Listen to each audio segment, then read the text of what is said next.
Assalamualaikum warahmatullahi wabarakatuh. Selamat pagi menjelang siang. Salam sejahtera untuk kita semua, pada rekan-rekan semuanya. Kali ini kita akan berbicara tentang hukum kembali. Pada video sebelumnya kita membahas tentang pengelompokan hukum atau macam-macam daripada pengelompokan hukum. Pada video kali ini kita akan membahas tentang Kitab Undang-Undang Hukum Perdata dan Kitab Undang-Undang Hukum Pidana. Kawan-kawan pasti sudah tidak asing lagi mendengar kata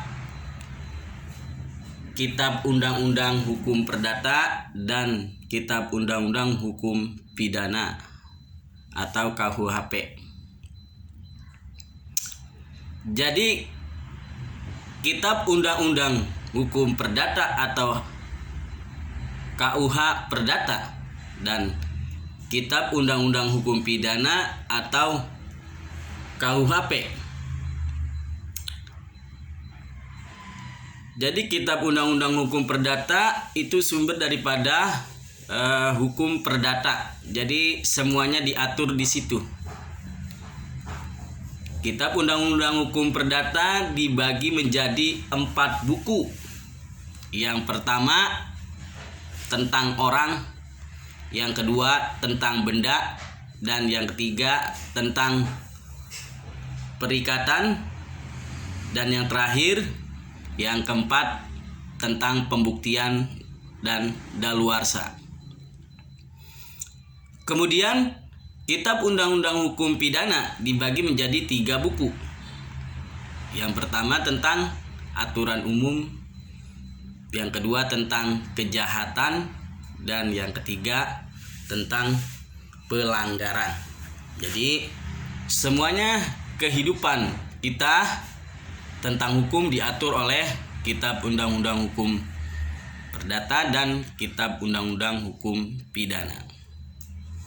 Namun daripada kitab tersebut ada yang sudah diadopsi menjadi suatu undang-undang.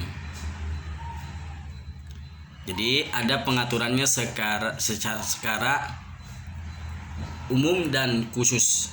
Nah, kalau dari Kitab Undang-Undang Hukum Perdata dan Pidana itu secara umum, tapi ada yang secara khusus. Contohnya misalnya Undang-Undang Narkotika, Undang-Undang KDRT, Undang-Undang Perkawinan, dan lain-lain sebagainya. Jadi sampai di situ penjelasan tentang Kitab Undang-Undang Hukum Perdata dan Kitab Undang-Undang Hukum Pidana. Jadi kita tetap akan membahas satu persatu daripada macam-macam daripada buku dalam Kitab Undang-Undang tersebut. Jadi untuk mendukung channel ini jangan lupa di subscribe, like, dan komen, serta bagikan apabila video ini bermanfaat. Jadi kita belajar hukumnya secara santai, secara bahasa sederhana, dari hati ke hati.